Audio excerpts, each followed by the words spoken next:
بسم اللہ الرحمن الرحیم۔ السلام علیکم ناظرین، آپ دیکھ رہے ہیں R.Q کریشنز اور میں ہوں آپ کا ہوسٹ راؤ قیوم سعید۔ ناظرین، اگر آپ امریکہ کے سامنے جھکتے جائیں گے تو وہ ڈو مور کہتے رہیں گے، ایسا کہنا ہے سابق وزیر اعظم اور چیئرمین PTI عمران خان کا۔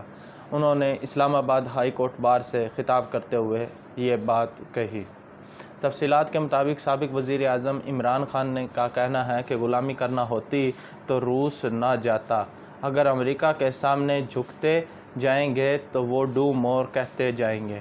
تفصیلات کے مطابق چیئرمین PTI اور سابق وزیر اعظم عمران خان نے اسلام آباد ہائی کورٹ بار سے خطاب کرتے ہوئے اسلام آباد ہائی کورٹ ڈسٹرکٹ اور اسلام آباد بار کونسل کا شکریہ ادا کیا۔ عمران خان کا کہنا تھا کہ پاکستان آج جہاں کھڑا ہے، اس سے پہلے وکلاء پر اتنی زیادہ ذمہ داری عائد نہیں ہوتی تھی جتنی کہ آج ہوتی ہے۔ پاکستان کے بانی بھی وکیل تھے، یعنی قائد اعظم محمد علی جناح صاحب۔ تحریک آزادی میں بھی وکلاء کا سب سے اہم اور کلیدی کردار تھا۔ پاکستان کی حقیقی آزادی کی جنگ میں بھی وکلاء کا اہم کردار ہوگا۔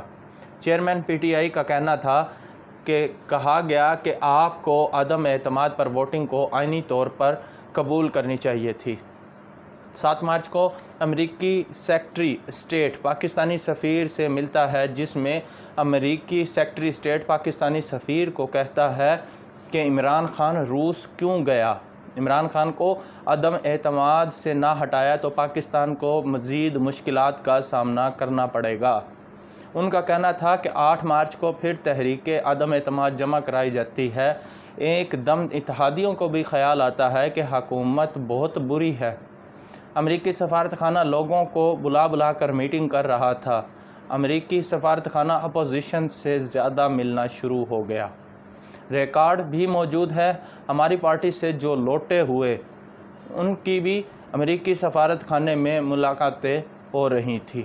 عمران خان نے کہا کہ ہمارے اتحادی ہم سے علیحدہ ہوئے، سندھ ہاؤس میں منڈی لگی، سندھ ہاؤس میں 20 کروڑ روپے کی آفر کی گئی، اس کے بعد حکومت گرائی گئی۔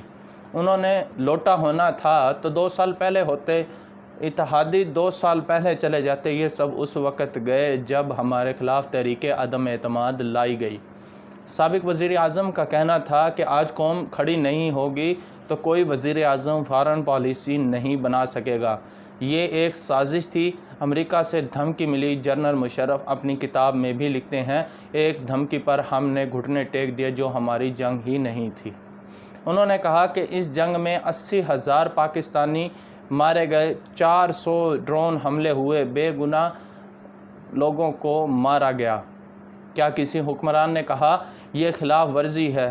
دنیا کا کوئی قانون اجازت نہیں دیتا کہ آپ کمپیوٹر گیم کھیل رہے ہیں کہ یہ دہشت گرد ہے، اس کو مار دیا جائے اور بٹن دبا کر ان کو مار دیا جائے۔ عمران خان کا کہنا تھا کہ ہم نے تیل کی قیمتیں بڑھائی اور ہندوستان نے کم کی۔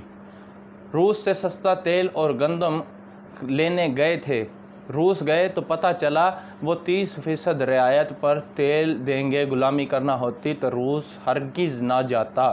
امریکہ سے تعلقات کے متعلق ان کا کہنا تھا کہ کسی بھی ملک سے دشمنی پر یقین نہیں رکھتا، سمجھتا ہوں سب سے اچھے تعلقات ہونے چاہیے لیکن برابری کی بنیاد پر ہونے چاہیے۔ امریکیوں کو سب سے بہتر جانتا ہوں، اگر امریکہ کے سامنے جھکتے جائیں گے تو وہ ڈو مور کہتے جائیں گے، جوتے پالش کریں گے تو وہ حقارت سے دیکھے گا۔ امریکی مراسلے کے حوالے سے سابق وزیر اعظم نے بتایا کہ نیشنل سیکیورٹی کونسل نے تسلیم کیا کہ مداخلت ہوئی ہے، ثبوت ہیں، کیا اس پر انکوائری نہیں ہونی چاہیے تھی؟ ابھی اسٹینڈ نہیں لیتے تو جو بھی وزیر اعظم آئے گا اسے یہی دھمکی ملے گی۔ سازش کا پتہ چلنے پر نیوٹرلز کو سمجھایا اور کہا نیوٹرل لینے کا وقت نہیں ہے، اگر سازش کامیاب ہو جاتی ہے تو ملک معاشی طور پر تباہی کی طرف چلا جائے گا۔ تو ناظرین، یہ تھی آج کی اہم ترین خبر، امید ہے آپ کو پسند آئی ہوگی۔ تھینک یو، اللہ حافظ۔